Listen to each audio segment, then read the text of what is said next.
और हम सब लेकिन आई बड़ा छचन वाला भगवती के दरबार में हम सब छी तो सब अपने मस्ती में ताली बजा गावे हो ना आए ना सजाऊंगी हो तेरे जला के दीवानी मैं बनाऊंगी और सब ताली बजा ओ मेरी छोकरी एक मिनट आसन से बजा इनका सब बजा हो मेरी छोकरी की भाग आज खुल जाएंगे एक मिनट बजाइए एक मिनट में कहियो हो मेरी छोकरी की भाग आज खुल जाएगी मैया एक मिनट निकाले सब ताली बजा हो मेरी छोकरी की बात आज खुल जाएगी हो मेरी छोकरी की बात आज खुल जाएगी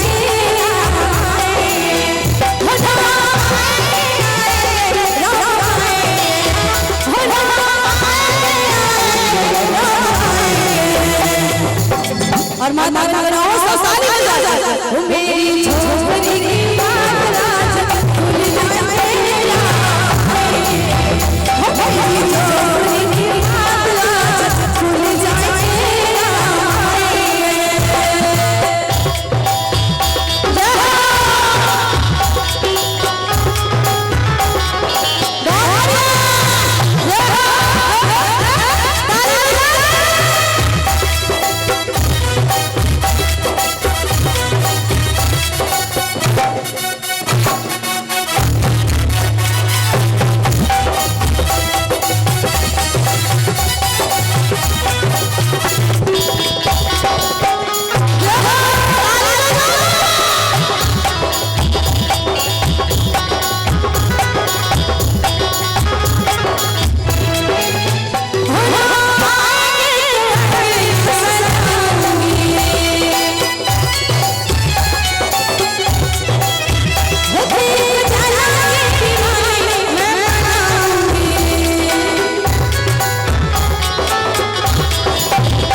निकला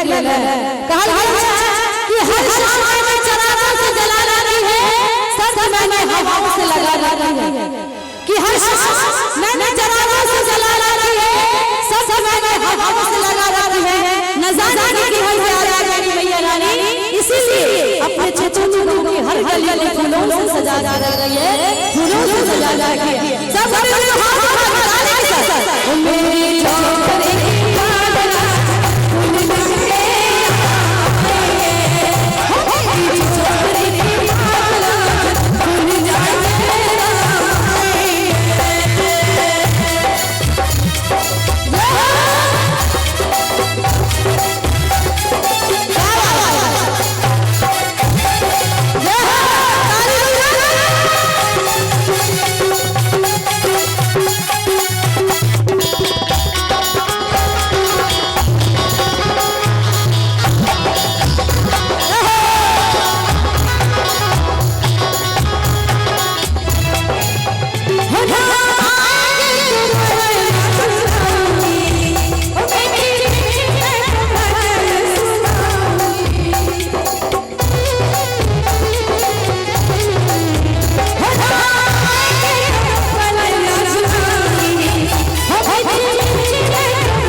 सब मिलकर हाथ उठा के और ताली बजाते